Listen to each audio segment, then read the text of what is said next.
বন্ধুরা, চতুর্থ পাঠ নিয়ে চলে আসলাম তোমাদের মাঝে। মা রিতা, হ্যাঁ মা বলো। তোমরা দোনো বোন সকালের নাস্তা খেয়ে নাও। ঠিক আছে মা, খাবার বেড়ে দাও। খাবার শেষ করে তোমাদের বাবার কাছে যাও, বাবাকে ডেকে নিয়ে আসো খাবার খাওয়ার জন্য। বড় বোন বলল, ঠিক আছে মা, অবশ্যই।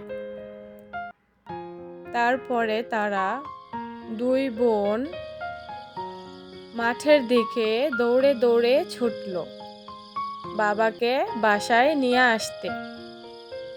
তাদের বাবা অনেক সুন্দর সুন্দর সবজি চাষ করেছে। এখানে টমেটো গাছ,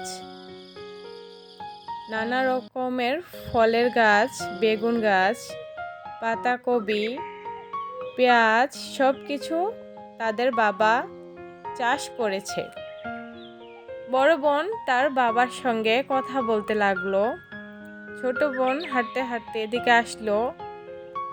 সে হঠাৎ করে দেখতে পেল বাগানের এক কোণে পরী দাঁড়ানো।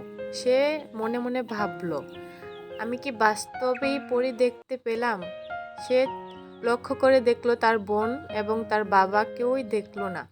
বাবা এবং বোনকে বলল বাসায় চলে যেতে, সে একটু পরে আসবে। তখন সে পরীর সাথে গল্প করতে লাগলো। বলল, তুমি কত সুন্দর দেখতে, বাহ। পরী বলল, হ্যাঁ, আমি তো পরী, তাই। তুমিও অনেক সুন্দর, রিতাকে বলল পরী। বলল, আমি গল্পেই পড়েছি পরীর গল্প, বাস্তবে যে আছে সেটা তো জানি না। সে বলল, আমি এই বাগানের এক কোণে থাকি। তোমার সাথে দেখা হয়ে খুব ভালো লাগলো। রিমা পরীকে বলল, আমারও খুব ভালো লাগলো। আমি মাঝে মাঝে তোমার সাথে দেখা করতে আসব। আচ্ছা বলো তো, আমি ছাড়া আমার বোন এবং আমার বাবা কেউ তোমাকে দেখতে পেল না কেন?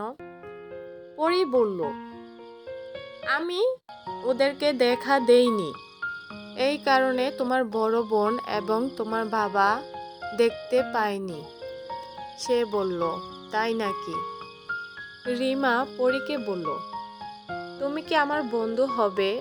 পরী বলল, হ্যাঁ অবশ্যই।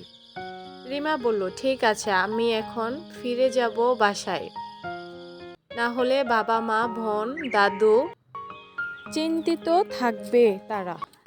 পরী বলল, ঠিক আছে, যাও, আরেকদিন দেখা হবে। সে বিদায় নিয়ে নিল। আজকের মতো এই গল্পর চতুর্থ পাঠ এখানেই শেষ হলো।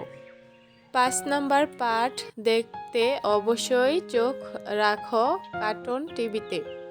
অবশ্যই ভালো লাগলে লাইক এবং সাবস্ক্রাইব করে দিবে, সুন্দর দেখে একটি কমেন্ট করে দিবে।